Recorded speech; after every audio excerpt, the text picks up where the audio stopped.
Now I can't hold this and do the whole thing.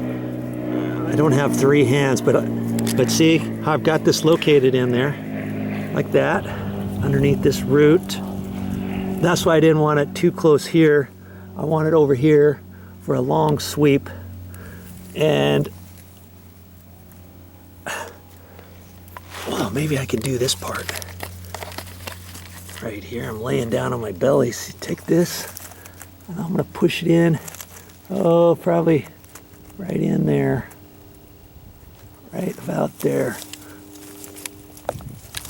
Did you hear it? It clicked in. I've got it in there. Look at that. See, there's a little bit of water coming out. The bubblers are off, but there's a little water in the pipe. That's okay. Okay. So now I need 2 hands on this. It'll be, you know, I'm gonna put that in there, and I'm gonna take my pliers and hold it all down there and poke that in. I don't want to poke this in first and then try to push this on, because it's too difficult to do that. It's kind of a little bit of a chore to get that in nice and tight. And so it's easier to do this part right here first. Then take the whole thing, hold your pliers on there, and poke it in there until it snaps. Until it snaps in there. And it'll snap and it'll hold. Okay?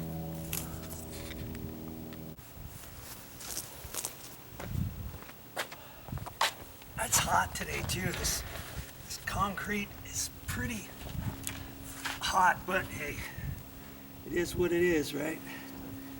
I can actually pull this all the way out here because it's going underneath that wall. So I guess I could hook this. I could hook this right on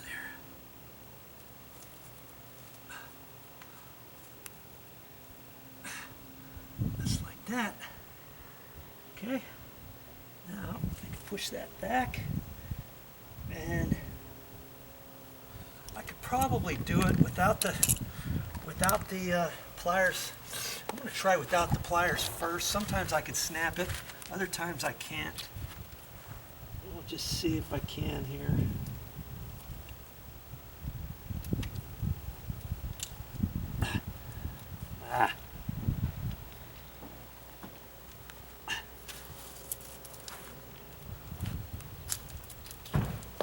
There, got it.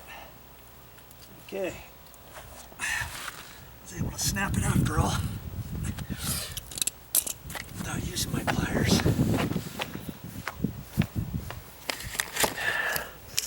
You probably want to see what that looks like. You know, most of these repairs and ads, once you do one, you can pretty much figure it out from there. I'm making the assumption you haven't seen any of my other videos. I got quite a few on drip irrigation. See how I just got this looped in there, and I can make it long. I know I've got to pull it through that wall and then cut it, put a 90 on there and push it back tight to the wall. So if I cut it, you know, up tight like that, then I've got enough slop to then push it back so I'm tight to with the elbow right to the front side of that concrete stucco wall back there. Okay. And then I'll come back and cover this up, and see when I put the dirt in, this won't push down at all. See how that fitting is in there all nicely. And then I'll push it down just a little bit like that, and then cover it that way. Okay? And I'll cover all that other stuff up there, clean that up, and all that. That's something nice and easy, but I want to get everything hooked up first, right? Let's get everything hooked up first. Get you back on their tripod. And we'll go back here and see what parts we need next. I know I'm going to need an elbow at the wall, a 90-degree elbow there, 90-degree elbow on the inside corner there. I think I'll clean up that corner maybe a little bit or something. Or maybe I can wedge it. I clean this out. Maybe I can wedge the pipe right underneath a couple of these edges. And then I'll probably put a 90-degree elbow here before I dip it up, rather than dip it straight up from here. I'll come over there and dip it up. We'll see. We'll see. Okay, get my parts and clean that up a little bit, and I'll be ready to go some more. Ooh, got that attached there. It comes out of there with the elbow. I got another elbow there and another elbow there, and I attached it. I found some 6-penny finish nails. These are 6s, and those are probably 8s. I even had some 4s in here. Yeah. In any case, I used the 6s. Look at all the ones I bent. These, I'm going to end up throwing all those away, because you know, this patio was poured right up against the stucco, so there's a hairline crack in there.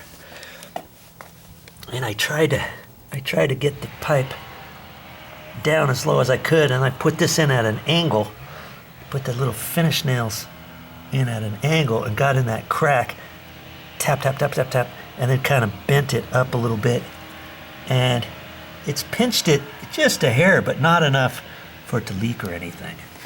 In fact, that one's up just a hair, just a hair high.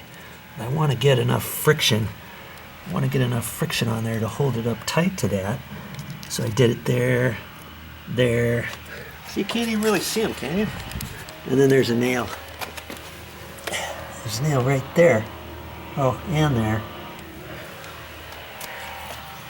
And that's just how I'm going to leave it. Okay? So that's what you're going to see.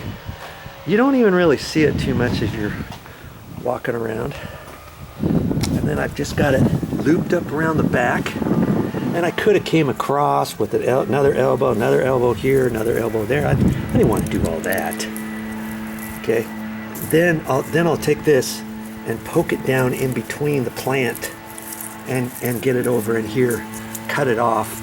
Right now I've got it long because I'm going to turn the water on, because remember I had to fish it underneath those roots and stuff on the other side, and if there's any little bit of dirt in here, it's going to get my bubbler, it's going to clog my bubbler. So I'm going to turn this on real quick and get the water to come out of there. And see, I'm just going to kind of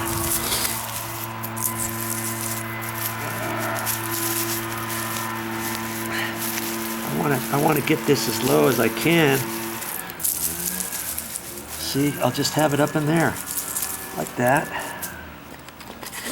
So I snaked it through there, and then that's just going to live like that. That's fine. And see, this plant kind of holds it down, and then I'll cut this a little bit and put the bubbler right in the middle.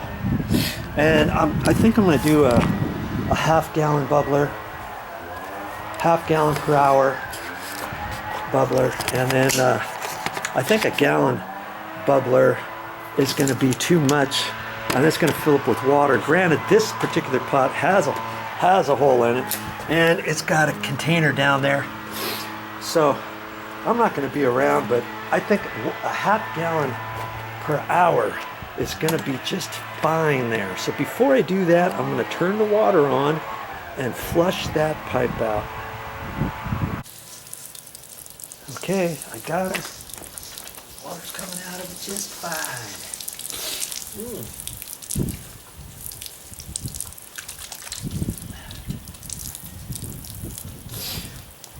Just a precaution in case I got any dirt in it whatsoever. Okay, now I can shut it off, cut it where I want, stick the bubbler on it, and get ready to cover up all the dirt out front underneath the bushes. Now, how much water do we need? Half gallon per hour? And see, if I have a ½ gallon per hour and the bubbler stays on for 30 minutes, that's a quarter gallon. That's a quarter gallon in 30 minutes, actually. A quarter gallon in 15 minutes. Is that enough water for that? Probably. But I don't know. Maybe I should put a gallon bubbler on there. A gallon bubbler per hour, and I've got the bubblers on for 30 minutes. Okay? So that would be a ½ gallon of water. If you can imagine pouring a ½ gallon of water on there, would that be enough to water that? And we're not only going to do it once a day, we're doing it twice a day. Good grief. That tells me probably just a ½ gallon bubbler. So that's what I'm going to put on, is the ½ gallon bubbler. And see, that's what, like this one here, that's why I changed this to ½ gallon per hour. And this one a ½ gallon per hour, because these are small enough plants. Now this plant over here, this one, what would you do here? Probably a gallon per hour. There's 2 plants in there. The pot's really big.